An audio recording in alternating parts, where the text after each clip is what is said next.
que, pues, pecaremos, porque no estamos bajo la ley, sino bajo la gracia. En ninguna manera. ¿No sabéis que si os sometéis a alguien como esclavos para obedecerle, sois esclavos de aquel a quien obedecéis, sea del pecado para muerte, o sea de la obediencia para justicia? Pero gracias a Dios, que aunque erais esclavos del pecado, habéis obedecido de corazón a aquella forma de doctrina a la cual fuisteis entregados, y libertados del pecado, vinisteis a ser siervos de la justicia. Hablo como humano, por vuestra humana debilidad, que así como para iniquidad presentasteis vuestros miembros para servir a la inmundicia y a la iniquidad, así ahora para santificación presentad vuestros miembros para servir a la justicia.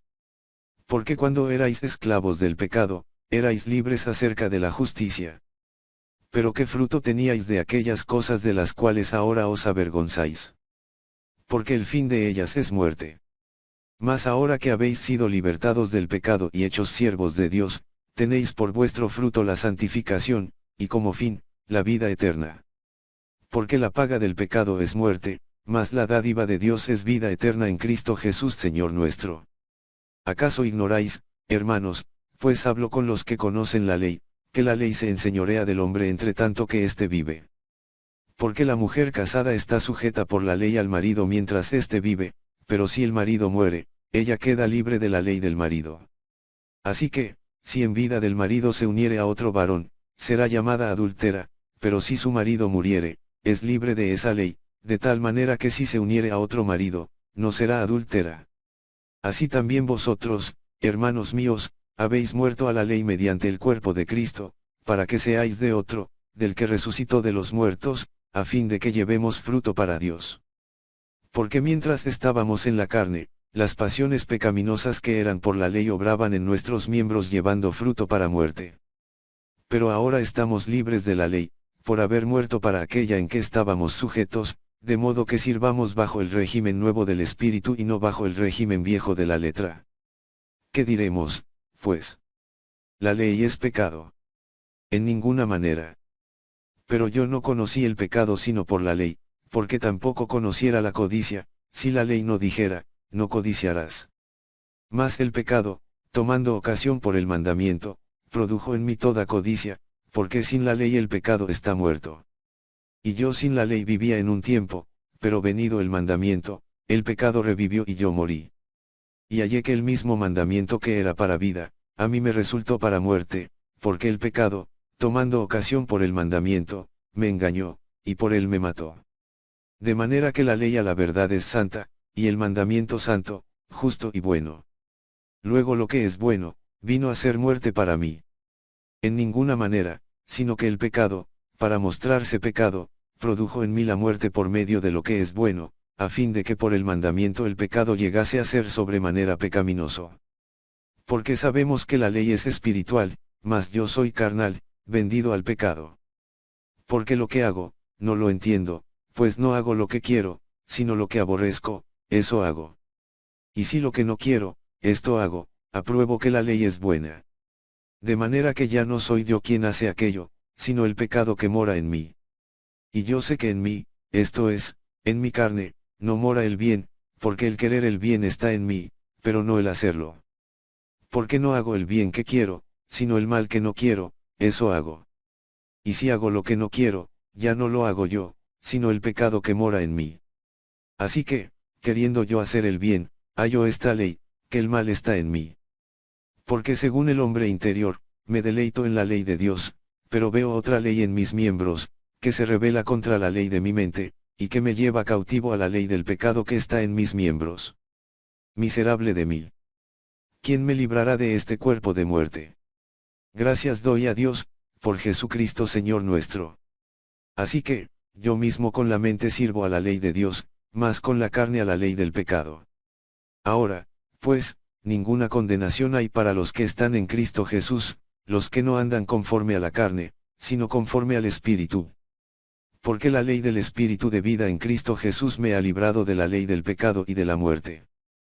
Porque lo que era imposible para la ley, por cuanto era débil por la carne, Dios, enviando a su Hijo en semejanza de carne de pecado y a causa del pecado, condenó al pecado en la carne, para que la justicia de la ley se cumpliese en nosotros, que no andamos conforme a la carne, sino conforme al Espíritu. Porque los que son de la carne piensan en las cosas de la carne, pero los que son del Espíritu, en las cosas del Espíritu.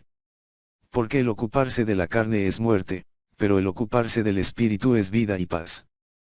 Por cuanto los designios de la carne son enemistad contra Dios, porque no se sujetan a la ley de Dios, ni tampoco pueden, y los que viven según la carne no pueden agradar a Dios. Mas vosotros no vivís según la carne, sino según el Espíritu, si es que el Espíritu de Dios mora en vosotros. Y si alguno no tiene el Espíritu de Cristo, no es de él. Pero si Cristo está en vosotros, el cuerpo en verdad está muerto a causa del pecado, mas el Espíritu vive a causa de la justicia. Y si el Espíritu de aquel que levantó de los muertos a Jesús mora en vosotros, el que levantó de los muertos a Cristo Jesús vivificará también vuestros cuerpos mortales por su Espíritu que mora en vosotros. Así que, hermanos, deudores somos, no a la carne, para que vivamos conforme a la carne, porque si vivís conforme a la carne, moriréis, mas si por el Espíritu hacéis morir las obras de la carne, viviréis. Porque todos los que son guiados por el Espíritu de Dios, estos son hijos de Dios. Pues no habéis recibido el espíritu de esclavitud para estar otra vez en temor, sino que habéis recibido el espíritu de adopción, por el cual clamamos, Abba, Padre. El Espíritu mismo da testimonio a nuestro espíritu, de que somos hijos de Dios. Y si hijos, también herederos, herederos de Dios y coherederos con Cristo, si es que padecemos juntamente con Él, para que juntamente con Él seamos glorificados. Pues tengo por cierto que las aflicciones del tiempo presente no son comparables con la gloria venidera que en nosotros ha de manifestarse. Porque el anhelo ardiente de la creación es el aguardar la manifestación de los hijos de Dios. Porque la creación fue sujetada a vanidad, no por su propia voluntad, sino por causa del que la sujetó en esperanza, porque también la creación misma será libertada de la esclavitud de corrupción, a la libertad gloriosa de los hijos de Dios. Porque sabemos que toda la creación gime a una, y a una está con dolores de parto hasta ahora, y no solo ella, sino que también nosotros mismos, que tenemos las primicias del Espíritu, nosotros también gemimos dentro de nosotros mismos, esperando la adopción, la redención de nuestro cuerpo. Porque en esperanza fuimos salvos, pero la esperanza que se ve, no es esperanza, porque lo que alguno ve, ¿a qué esperarlo? Pero si esperamos lo que no vemos, con paciencia lo aguardamos. Y de igual manera el Espíritu nos ayuda en nuestra debilidad, pues que hemos de pedir como conviene, no lo sabemos, pero el Espíritu mismo intercede por nosotros con gemidos indecibles. Mas el que escudriña los corazones sabe cuál es la intención del Espíritu, porque conforme a la voluntad de Dios intercede por los santos. Y sabemos que a los que aman a Dios, todas las cosas les ayudan a bien, esto es, a los que conforme a su propósito son llamados. Porque a los que antes conoció, también los predestinó para que fuesen hechos conformes a la imagen de su Hijo, para que Él sea el primogénito entre muchos hermanos. Y a los que predestinó, a estos también llamó, y a los que llamó, a estos también justificó, y a los que justificó, a estos también glorificó. ¿Qué, pues, diremos a esto?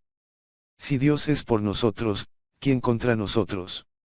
El que no escatimó ni a su propio Hijo, sino que lo entregó por todos nosotros, ¿cómo no nos dará también con él todas las cosas? ¿Quién acusará a los escogidos de Dios? Dios es el que justifica. ¿Quién es el que condenará? Cristo es el que murió, más aún, el que también resucitó, el que además está a la diestra de Dios, el que también intercede por nosotros. ¿Quién nos separará del amor de Cristo? Tribulación, o angustia, o persecución, o hambre, o desnudez, o peligro, o espada. Como está escrito, por causa de ti somos muertos todo el tiempo, somos contados como ovejas de matadero. Antes, en todas estas cosas somos más que vencedores por medio de aquel que nos amó. Por lo cual estoy seguro de que ni la muerte, ni la vida, ni ángeles, ni principados, ni potestades, ni lo presente, ni lo porvenir, ni lo alto, ni lo profundo, ni ninguna otra cosa creada nos podrá separar del amor de Dios, que es en Cristo Jesús Señor nuestro. Verdad digo en Cristo, no miento, y mi conciencia me da testimonio en el Espíritu Santo, que tengo gran tristeza y continuo dolor en mi corazón. porque deseara yo mismo ser anatema, separado de Cristo, por amor a mis hermanos, los que son mis parientes según la carne, que son israelitas, de los cuales son la adopción, la gloria, el pacto, la promulgación de la ley, el culto y las promesas, de quienes son los patriarcas, y de los cuales, según la carne, vino Cristo, el cual es Dios sobre todas las cosas, bendito por los siglos. Amén. No que la palabra de Dios haya fallado, porque no todos los que descienden de Israel son israelitas, ni por ser descendientes de Abraham, son todos hijos, sino, en Isaac te será llamada descendencia. Esto es, no los que son hijos según la carne son los hijos de Dios, sino que los que son hijos según la promesa son contados como descendientes.